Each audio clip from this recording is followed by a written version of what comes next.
എല്ലാവർക്കും പുതിയൊരു വീഡിയോയിലേക്ക് സ്വാഗതം. ഇന്ന് ടേസ്റ്റി ആയിട്ടുള്ള മുട്ട അവിയൽ ഉണ്ടാക്കുന്നതിൻ്റെ ഒരു വീഡിയോ ആണ്. അതിന് വേണ്ടിയിട്ട് 4 മുട്ട പുഴുങ്ങി എടുത്തിട്ടുണ്ട്, 2 ടൊമാറ്റോ, 1 സവാള, ഒരു വലിപ്പമുള്ള ഉരുളക്കിഴങ്ങ്, 2 അല്ലി വെളുത്തുള്ളി, 2 പച്ചമുളക്. ഇതെല്ലാം ഒന്ന് ക്ലീൻ ചെയ്ത് അരിഞ്ഞെടുത്തിട്ടുണ്ട്. ഈ ഒരു പാകത്തിൽ വേണം അരിഞ്ഞെടുക്കേണ്ടത്. ഇനി ഒരു ചട്ടി അടുപ്പത്തേക്ക് വെച്ച് 2 സ്പൂണ് വെളിച്ചെണ്ണ ഒഴിച്ചു കൊടുക്കുക.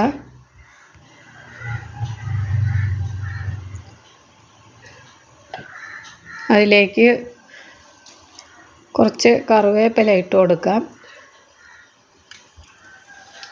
കറിവേപ്പില ഒന്ന് ചൂടായി വരുന്ന സമയത്ത് അരിഞ്ഞു വെച്ച സവാള ഇട്ട് കൊടുക്കുക. സവാള ചെറുതായിട്ടൊന്ന് വഴറ്റുക.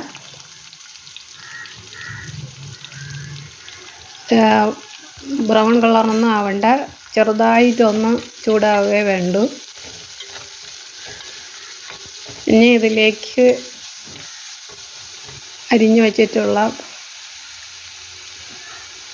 പച്ചമുളക്, ടൊമാറ്റോ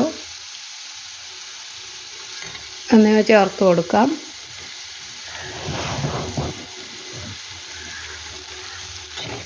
ടൊമാറ്റോയും സവാളയും കൂടി ഒന്നും കൂടെ മൂപ്പിക്കുക. ഇനി ഈ ഒരു സമയത്ത് ഉരുളക്കിഴങ്ങ് ചേർത്ത് കൊടുക്കുക. ഇതിൽ തീരെയും വെള്ളം ചേർക്കാതെ വേണം വേവിക്കാൻ. ഈ ആവിയിൽ വെന്ത് വരുമ്പോഴാണ് അവിയലിന് ടേസ്റ്റ് ഉണ്ടാവുക. ഇനി അതിലേക്ക് 1 സ്പൂണ് മഞ്ഞൾപ്പൊടി ഇട്ട് കൊടുക്കാം. ആവശ്യത്തിന് ഉപ്പ് ഇട്ട് നന്നായിട്ടൊന്ന് മിക്സ് ചെയ്യുക.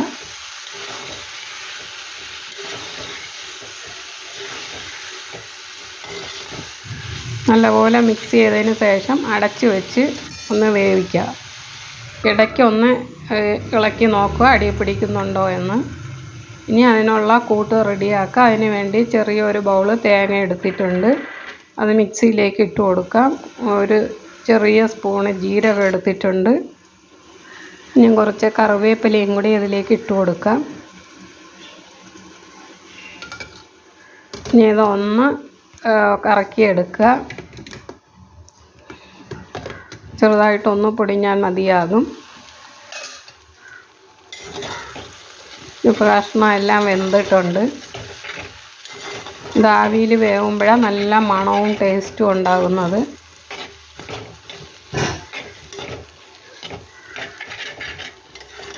ഇതിലേക്ക് ഞാൻ പൊടിച്ചു വെച്ച കൂട്ട് ഇട്ട് കൊടുക്കാം.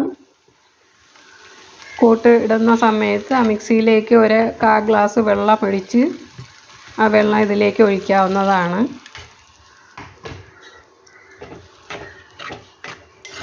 കറിക്കൊരു കൊഴുപ്പ് കിട്ടും. ഇതിനെയും ഈ കൂട്ടൊന്ന് ചൂടാകാൻ വേണ്ടിയിട്ട് ഒന്നും കൂടി അടച്ച് വയ്ക്കാം. നല്ലപോലെ തിളച്ച് ആവി വരുന്ന സമയത്ത്, അതൊന്ന് വറ്റുന്ന സമയത്ത്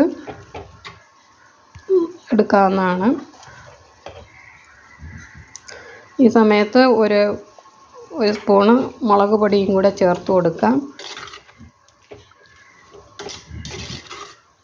എരിവ് അധികം വേണമെന്നുള്ളവർക്ക് 2 സ്പൂണ് മുളക് വരെ ചേർത്ത് കൊടുക്കാവുന്നതാണ്. ചോറിനോടൊപ്പം ഈ ഒരു കറി തന്നെ ധാരാളം. നല്ല ടേസ്റ്റാണ് ചോറിനോടൊപ്പം കഴിക്കാൻ. മുട്ട ഇതുപോലെ ഒന്ന് അരിഞ്ഞെടുത്തിട്ടുണ്ട്. മഞ്ഞക്കുരു പൊട്ടിക്കാതെ ഇട്ട് കഴിഞ്ഞാൽ അതിൽ പൊടിഞ്ഞ് ചേരില്ല.